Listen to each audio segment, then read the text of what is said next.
Sister Maria Luisa, my first question is in 1 Samuel, chapter 18, verse 10.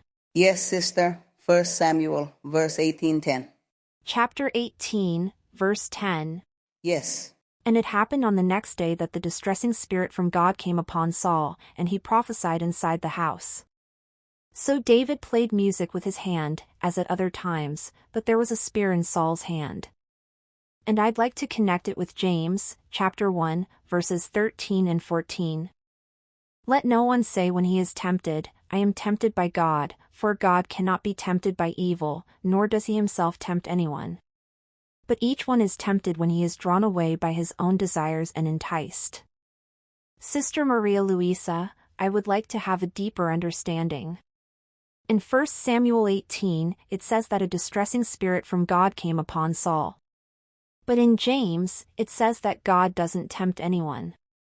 Could you help me understand these verses? Thank you, sister. Yes. Well. What a tough question, right? Does anyone already have the answer? It's actually pretty simple. Before I give you the concrete answer, let me give you an example. Let's say there's a meeting of judges. The Supreme Court is there with all the judges, and they're going to sentence a person. This person has done harm, committed many wicked deeds, and they said, well, we must condemn him. And some say prison, others death penalty, others this and that. So the person is judged by the superiors, by those judges. Therefore, when the judge orders the death penalty, or he says, no, 10 years in prison, then it comes out in the news. The court or the judge ruled that he should receive the death penalty for what he did. So the judge sentenced that person to death. But did he physically do it? He didn't do it physically. He gave the order, right? He gave the order. So the others did it. But the others who did that are not mentioned. Only the one who gave the order. Another example, less dramatic. A building or a tower. It is built, and so they put up a notice that says, this building was built by architect or engineer so-and-so. Do you really think the architect laid a brick? He didn't lay a single brick, didn't get his hands dirty. He only made the drawings and ordered others. They should have said, the worker so-and-so, the workers who were so-and-so, 200, 300 workers, built this building. No, it was done by engineer so-and-so or architect so-and-so. Well, that's what happened here.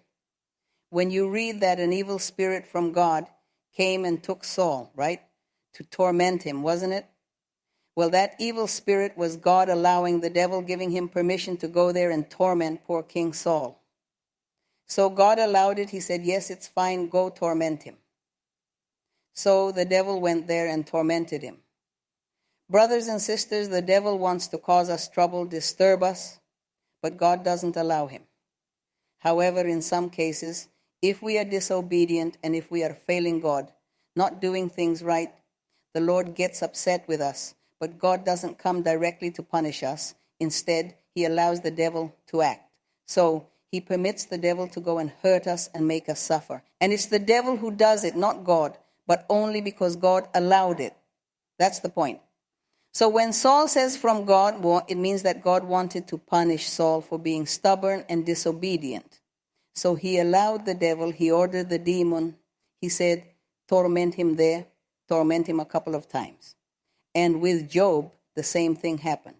The Lord said to the devil, all right, go touch Job, but be careful with his life, that I do not allow you to take his life.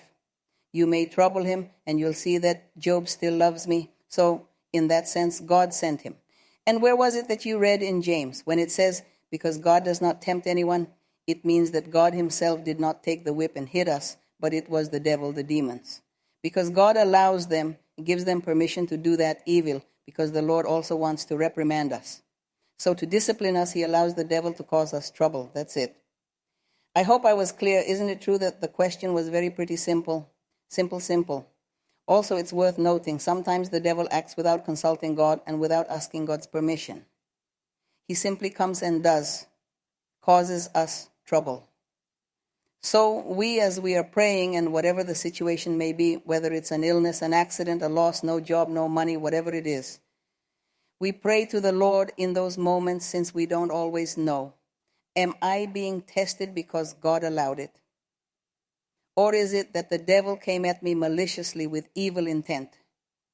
I say, Lord, protect me, forgive me, help me, Lord, look at my life, look at my situation, help me, because I don't know. Was it that you allowed this to correct me, or is it that the devil has simply come against me? So the Lord sometimes says, the devil many times has wanted to harm you. The devil many times has even wanted to take your life, but I have not allowed him. I have not allowed it. So what do we learn from this?